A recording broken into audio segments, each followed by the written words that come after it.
Sam, your interview during the week said obviously mathematically you can't make the playoffs, but you want the guys to start playing for their contracts and everything else for next season, and there were real signs of that tonight.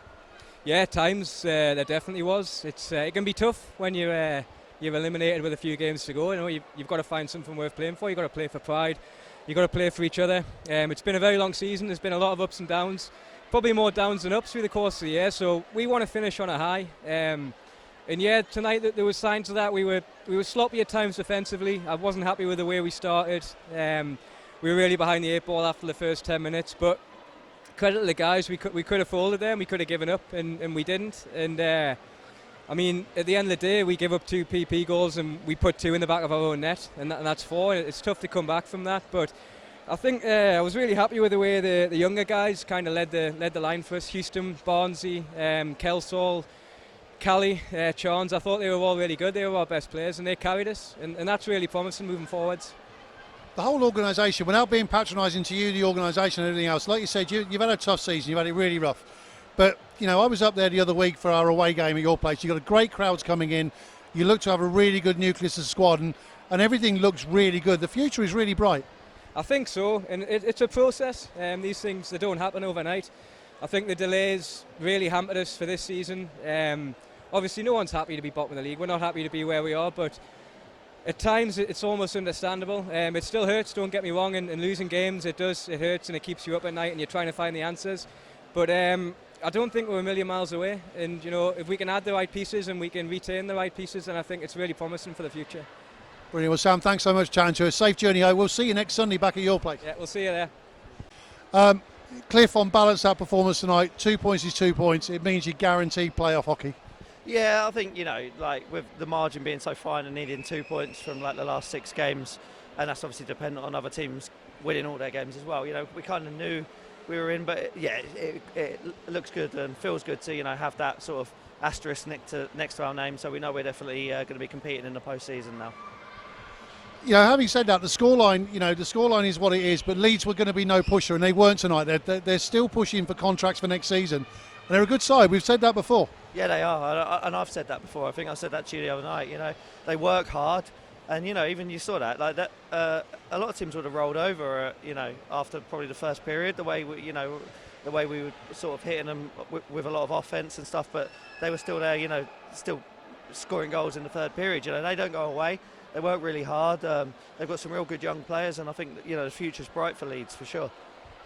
Couple of mentions tonight. First of all, Rio Grinnell Park, his first hat-trick in lightning colours. That was brilliant to see. Yeah, it was. You know, it was weird because almost like I don't think Rio really, as I said, did a whole lot.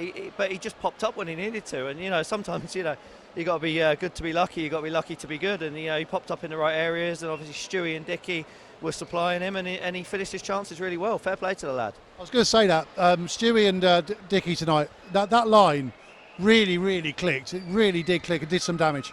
Yeah, it did. You know, we had good performances throughout the team.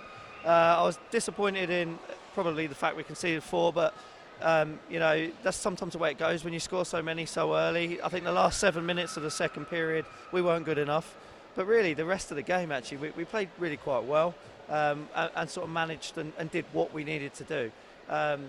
You know, on another night it could have been more for us, it could have been more for them, but you know, a 7-4 win, that's quite convincing, and you know, I'm happy to take those 2 points and move forward.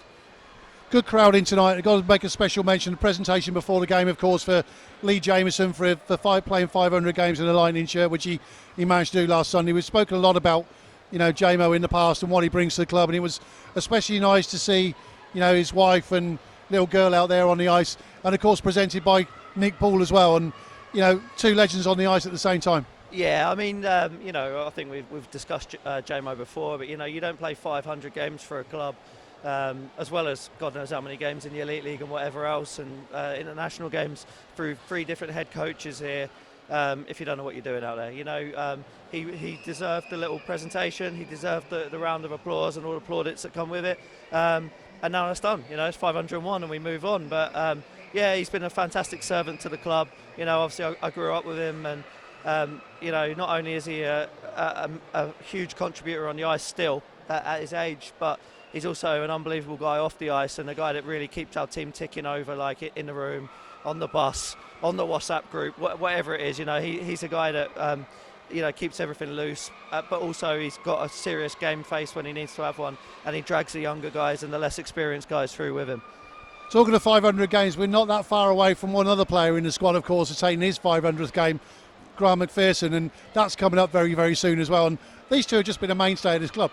Yeah, they have, and actually, ironically, G would have hit 500 before JMO if he hadn't have got suspended. He hadn't stuck up for himself, right? Yeah, in an incident that also involved JMO. But he'd do the same thing again tomorrow if he needed to, if he felt that one of his teammates was wronged. And actually, 499 tonight, 500 tomorrow, and I guess another celebration next Saturday night. Absolutely. Well, look, thanks very much for speaking to us. Tough road trip to Hull tomorrow, but the 2 points are there. His job done. It's just keeping the guys in one piece now. That's it. We just got to keep rolling on, and get ready for 2.5 weeks' time when the real business starts again. Cheers, Cliff. Thanks, mate.